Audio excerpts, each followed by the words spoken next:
आगामी कुंभमेळ्याच्या पार्श्वभूमीवर त्र्यंबकेश्वरमध्ये विकास कामांना जोरदार सुरुवात झालेली आहे। मंदिर परिसरातील अतिक्रमणं, पक्की बांधकामं ही आता काढण्यात आलेली आहे। आपण त्र्यंबकेश्वर मंदिराच्या उत्तर महादरवाजापाशी आहोत आणि हे जे संपूर्ण मलबा आपण बघतो आहे, या ठिकाणी काही हॉटेल व्यावसायिकांचे हॉटेल्स होते, काही पूजा साहित्य विक्रीची दुकानं होती, ही सर्व हटवण्यात आलेली आहेत। काहींचं अतिक्रमण होतं तर काहींची पक्की बांधकामं होती, त्यांना इतर ठिकाणी स्थलांतरित केलं जाणार आहे, त्यांचं पुनर्वसन देखील केलं जाणार आहे। एकूणच कुंभमेळ्याच्या पार्श्वभूमीवर त्र्यंबकेश्वर मंदिर परिसर हा पूर्णपणे खुला करण्यात आला आहे। आपण बघतोय ही दगडी भिंत आहे, त्याच्या मागच्या बाजूला महादेवाचं मंदिर आहे। हे चित्र आजपर्यंत गेल्या अनेक वर्षांमध्ये इथे येणाऱ्या भाविकांना कधीच बघायला मिळत नव्हतं, कारण इथपासून पुढेपर्यंत संपूर्ण इथे दुकानं, हॉटेल होते आणि त्यामुळे त्र्यंबकराजाच्या मंदिराचं दर्शन हे इथून होत नव्हतं। ह्या ज्या पायऱ्या आपल्याला बघायला मिळतात, ह्या अनेक वर्षांनी ह्या पायऱ्या आता खुल्या झालेल्या आहेत। खरं तर वरच्या बाजूला जो दरवाजा दिसतो आणि इथे त्र्यंबकेश्वर मंदिर असं जे नाव आपल्याला बघायला मिळतं आहे आणि त्या छोटे छोटे जे खिडक्या आहेत, हा खरं तर नगारखाना होता।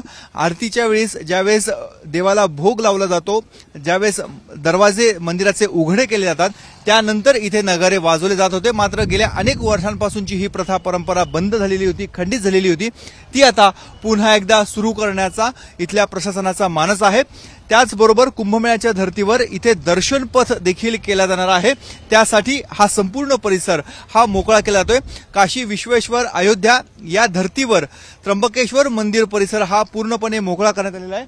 इथून मागच्या बाजूला जर आपण बघितलं तर कुशावर्त तीर्थाकडे जाणारा हा रस्ता आहे। ह्या रस्त्याला शिवपथ असं नाव देण्यात आलेलं आहे, कारण कुशावर्त तीर्थामध्ये भाविक येतो, तिथे श्रद्धेची डुबकी मारतो, पवित्र स्नान करतो आणि त्यानंतर त्र्यंबकराजाच्या दर्शनासाठी येतो। तर याच्या बरोबर विरुद्ध दिशेने म्हणजे नाशिकहून ज्यावेळेस आपण त्र्यंबकेश्वरकडे येतो त्या मार्गाला दर्शन पथ असं हे नाव दिलं जातंय।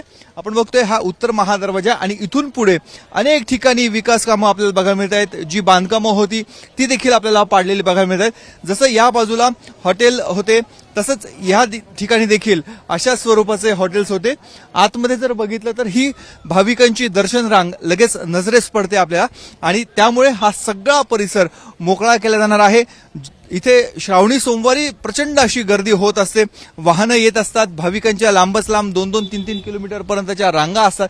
हे संपूर्ण टाळण्यासाठी, कारण येणाऱ्या कुंभमेळ्यामध्ये 2 ते 4 कोटीहून अधिक भाविक त्र्यंबकेश्वर आणि नाशिकला येतील अशी शक्यता गृहीत धरून प्रशासनाच्या माध्यमातून आता विकास कामांना जोर आलेला आहे आणि त्याच दृष्टीची ही सगळी तयारी बघायला मिळत आहे। अजूनही काही ठिकाणची अतिक्रमणं काढली जाणार आहेत, जे घाट आहेत घाटांची लांबी देखील वाढवली जाणार आहे। त्यामुळे कुंभमेळ्याच्या तयारीला प्रशासन जोरदार कामाला लागलं आहे। कॅमेरामन किरण कटारेसह मुकुल कुलकर्णी, एबीपी माझा, त्र्यंबकेश्वर। एबीपी माझा, उघडा डोळे बघा नीट।